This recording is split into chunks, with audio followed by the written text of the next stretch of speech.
नमस्कार, स्वागत है आपका। इंडिया टीवी देख रहे हैं आप। आपके साथ मैं हूं प्राची पाराशर। कहानी कुर्सी की में आज बात करेंगे किसानों की। 2024 के लोकसभा चुनाव का बिगुल बजने से पहले प्रधानमंत्री मोदी मिशन किसान पर हैं। जिस वक्त 10,000 किसान पंजाब हरियाणा बॉर्डर पर खड़े हैं, उस वक्त मोदी 1.25 लाख डेयरी किसानों के बीच पहुंच गए। मोदी ने आज डेयरी किसानों से संवाद किया, किसानों को लेकर अपनी सोच बताई और अपना एजेंडा सामने रखा। यानी जिस वक्त पंजाब हरियाणा बॉर्डर पर सरकार का किसानों के साथ टकराव दिख रहा था, ठीक उसी वक्त गुजरात में सरकार और किसानों के बीच संवाद हो रहा था। किसान आंदोलन के बहाने विपक्ष मोदी को किसान विरोधी बताने की कोशिश कर रहा है। मोदी अब विपक्ष के इस नैरेटिव को बदलने की कोशिश कर रहे हैं। किसानों से संवाद में मोदी ने किसानों के लिए किए गए अपने काम गिनाए। प्रधानमंत्री ने कहा कि खेती के इंफ्रास्ट्रक्चर को बढ़ावा देने के लिए 1 लाख करोड़ का फंड बनाया गया। मोदी ने कहा कि हम अन्नदाता को ऊर्जादाता बना रहे हैं, खेत की मेड़ पर सोलर प्लांट बना रहे हैं, गोबर से बिजली पैदा करने वाले प्लांट लगाए जा रहे हैं, छोटे किसानों को मॉडर्न तकनीक से जोड़ा जा रहा है। सरकार ने जो 60,000 से ज्यादा अमृत सरोवर बनाए हैं, वो भी देश की ग्रामीण अर्थव्यवस्था को बहुत मदद करने वाले हैं। हमारा प्रयास है कि गांव में छोटे किसान को आधुनिक टेक्नोलॉजी से भी जोड़े। गुजरात में आपने देखा है कि बीते वर्षों में माइक्रो इरिगेशन का दायरा, टपक सिंचाई का दायरा कई गुना बढ़ गया है। टपक सिंचाई के लिए किसानों को मदद दी जा रही है।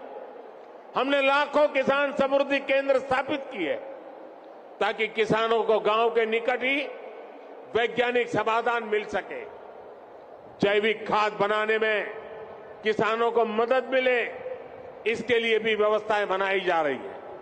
साथियों, हमारी सरकार का जोर अन्नदाता को ऊर्जादाता बनाने के साथ ही उर्वरक दाता बनाने पर भी है। हम किसानों को सोलर पंप दे रहे हैं, खेत की मेड़ पर ही छोटे छोटे सोलर प्लांट लगाने के लिए मदद दे रहे हैं। इसके अलावा गोवर्धन योजना के तहत पशुपालकों से गोबर भी खरीदने की व्यवस्था बनाई जा रही है। तो सिर्फ डेयरी किसानों से प्रधानमंत्री नरेंद्र मोदी ने बात नहीं की, उनसे संवाद नहीं किया, बल्कि गन्ना किसानों को भी एक बड़ी सौगात कल मोदी सरकार की तरफ से दी गई है। दामों में 8% का इजाफा किया गया है। इससे ये समझा जा रहा है कि एक तरफ वो किसान हैं जो फिलहाल पंजाब बॉर्डर पर, फिलहाल शंभू बॉर्डर पर हंगामा कर रहे हैं, अपनी मांगों को लेकर सरकार के सामने प्रदर्शन कर रहे हैं, तो दूसरी तरफ मोदी ये बताने की कोशिश कर रहे हैं कि उनकी सरकार ने किसानों के लिए क्या क्या किया है, मोदी की गारंटी किसानों के लिए क्या क्या है। इसी पर करेंगे चर्चा। हमारे साथ स्टूडियो में खास मेहमान हैं हर्षवर्धन त्रिपाठी जी, वरिष्ठ पत्रकार, समीर चौगांवकर, सीनियर जर्नलिस्ट, और राहुल महाजन जी हमारे साथ हैं, वरिष्ठ पत्रकार। आप तीनों का बहुत बहुत स्वागत है। हर्षवर्धन जी, ये दोनों नैरेटिव किस तरीके से काम करेंगे? एक तरफ है प्रधानमंत्री नरेंद्र मोदी जो अपने काम के जरिए, अपने आंकड़ों के जरिए, अपने द्वारा चलाई जा रही योजनाओं के जरिए बताने की कोशिश कर रहे हैं कि हमने किसानों के लिए क्या किया, और दूसरी तरफ वो 10-20 हजार किसान हैं जो फिलहाल शंभू बॉर्डर पर हैं और सरकार के साथ सीधा टकराव है। देखिए, सरकार के साथ टकराव किसान हो या कोई भी समाज का कोई भी हिस्सा है, उसका अधिकार है। सरकार हमारी ही चुनी हुई है, तो हम जब चाहें उससे अपनी मांग के लिए प्रदर्शन कर सकते हैं, कह सकते हैं कि ये एक चीज़ है जो आप ठीक नहीं कर रहे हैं, आपकी पॉलिसी में ये गड़बड़ियां हैं।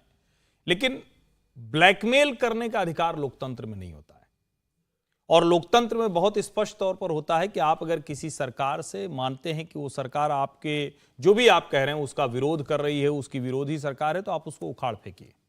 अब ये जो किसान है, बहुत अप्रिय स्थिति कल पैदा हुई, कल जिस तरह की स्थितियां बनी हैं, और मैं तो समझ नहीं पा रहा हूं कि ये जो भी दोनों नेता हैं, जगजीत सिंह डल्लेवाल और श्रवण सिंह पंढेर, ये बार बार जो बात कह रहे हैं और वहां से जो आवाज बार बार निकल कर आ रही है कि हम तो मनवा लेंगे।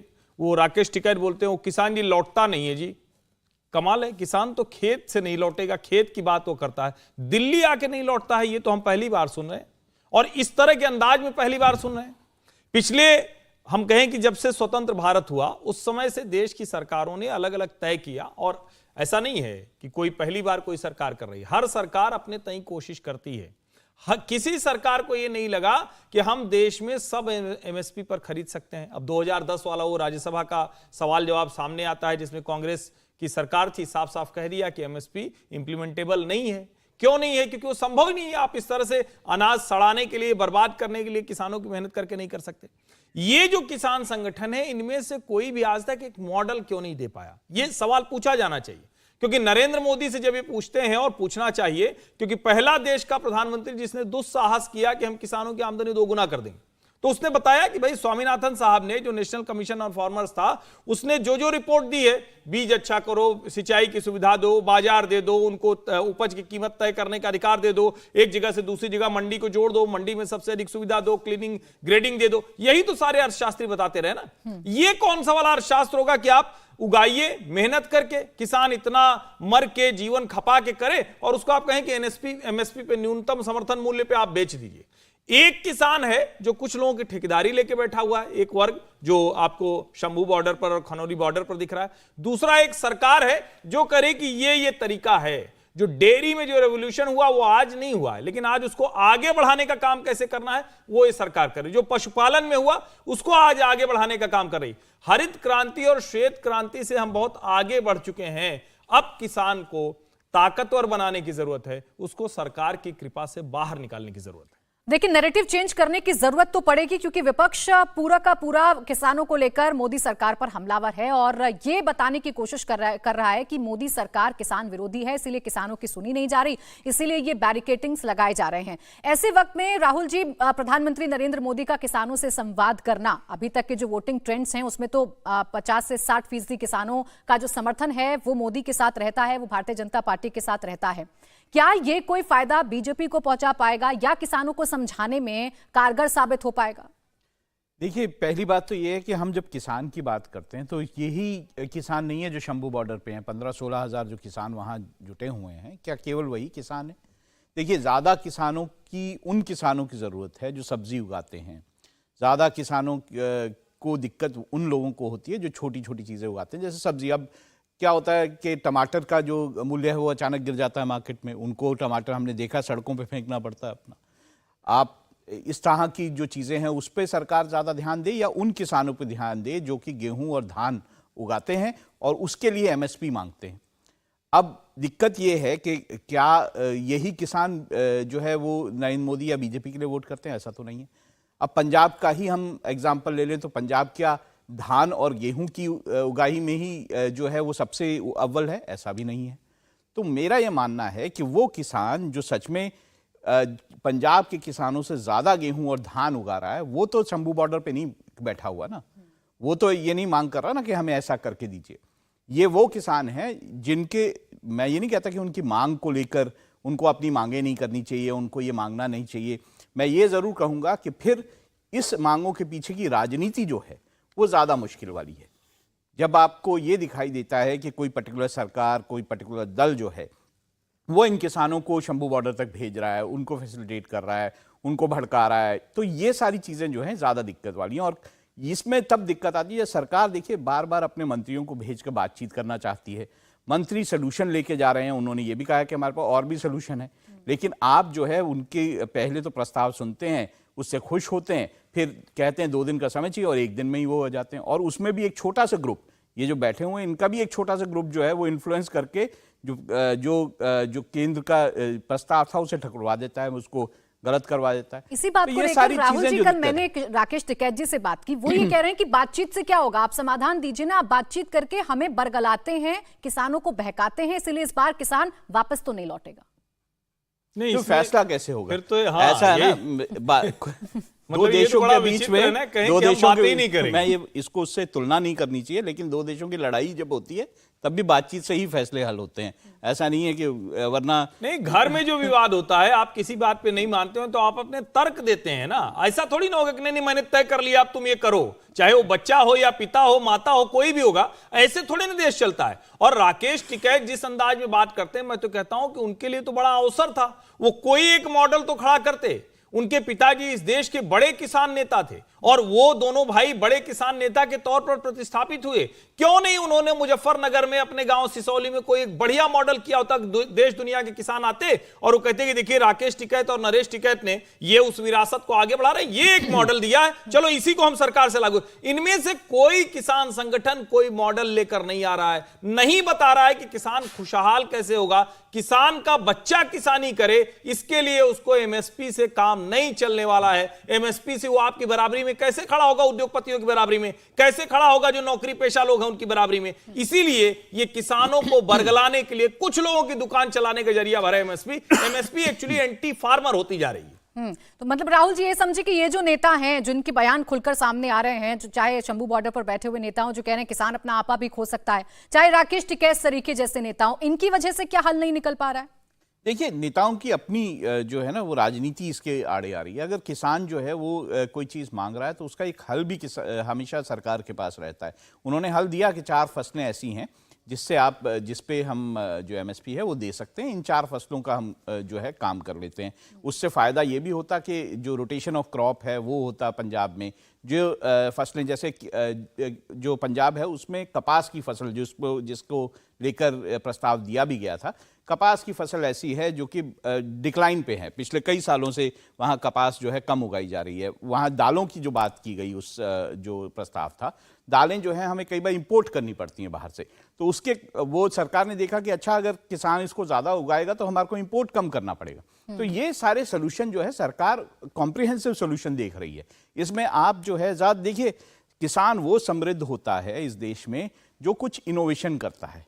मैंने ये देखा है कि आईआईएम और आईआईटी के जो बच्चे हैं वो यंग निकल कर वो किस तरह से हाइड्रो फार्मिंग और बाकी तरह की इनोवेटिव फार्मिंग कर रहे हैं, और कई लोग जो है जो फल उगाते हैं वो किस तरह से, और या जो फूल उगाते हैं वो किस तरह से समृद्ध हो रहे हैं। तो आप किसान जो है वो ही आगे बढ़ते हैं जो कि नई तकनीकों को अपनाते हैं, नए तरीकों से फार्मिंग करते हैं। अगर आप उसी में फंसे रहेंगे कि हमें धान और गेहूं उगाना है और उसको सरकार को ही बेचना है, तो फिर तो सोल्यूशन मुझे नहीं लगता कोई दिखाई देता। अच्छा, चुनाव से ठीक पहले समीर जी इस तरीके का माहौल क्रिएट हो रहा है। 2022 के जब चुनाव उत्तर प्रदेश में होने वाले थे उस वक्त का माहौल भी याद है, कैसे गांव-गांव में घूमकर ये बताने की कोशिश की जाती थी, खासकर पश्चिमी उत्तर प्रदेश के जो गांव थे, कि अगर बीजेपी का कोई नेता आपके गांव में आ जाए तो उससे ये सवाल जरूर पूछिएगा, उसे ये कहकर जरूर भगा दीजिएगा, उसे जरूर पूछिएगा कि आपने किसानों की आय दुगनी की या नहीं की। अभी एसकेएम बैठक कर रहा है, क्या वो इस आंदोलन में शामिल होगा? तो वही माहौल हमें 2024 के चुनावों में देखने को मिल सकता है।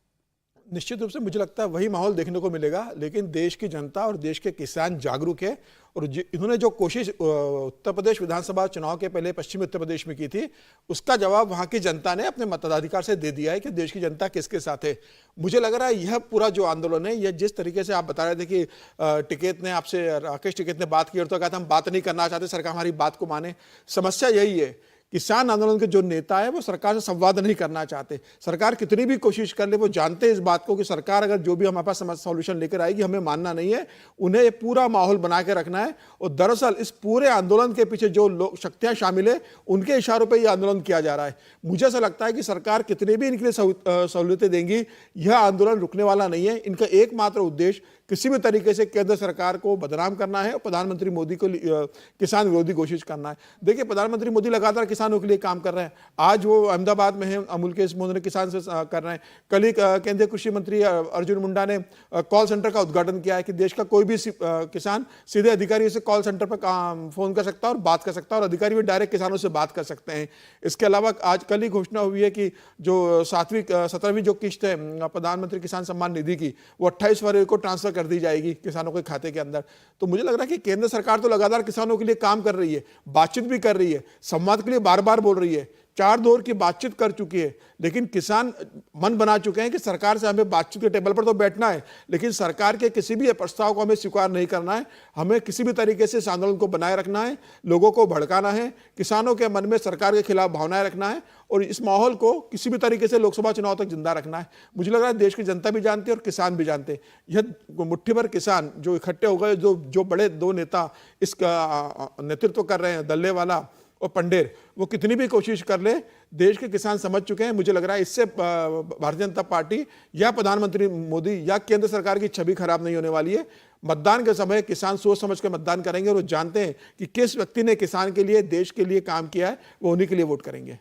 को देखिए दबाव इसलिए बनाया जा रहा है क्योंकि 2022 के चुनावों से पहले तो कृषि कानून वापस ले लिए गए थे। अभी जिस तरीके से बात किसान नेता कर रहे हैं वो तो इसी मन में है कि जब तक एमएसपी पर गारंटी कानून नहीं होगा, जब तक वो यहां से हिलने वाले नहीं है, इस आंदोलन को खत्म करने वाले नहीं है। अब इसमें पॉलिटिक्स का भी तड़का लग रहा है। एक तरफ भगवंत मान है जो कह रहे हैं कि हम तो किसान हितैषी हैं, हम किसानों को जाने दे रहे हैं, तो हरियाणा पर क्यों रोका जा रहा है। राष्ट्रपति शासन लगाने की बात पंजाब में कही जा रही है, ये भगवंत मान कह रहे हैं, और कह रहे हैं कि युवाओं के साथ, युवा किसानों के साथ ये सरकार बड़ा गलत कर रही है। क्या इसमें कोई पॉलिटिकल माइलेज लेने की भी कोशिश की जा रही है? इस पर आगे करेंगे चर्चा। एक छोटा सा ब्रेक हम लेंगे। आप देखते रहिए कहानी कुर्सी।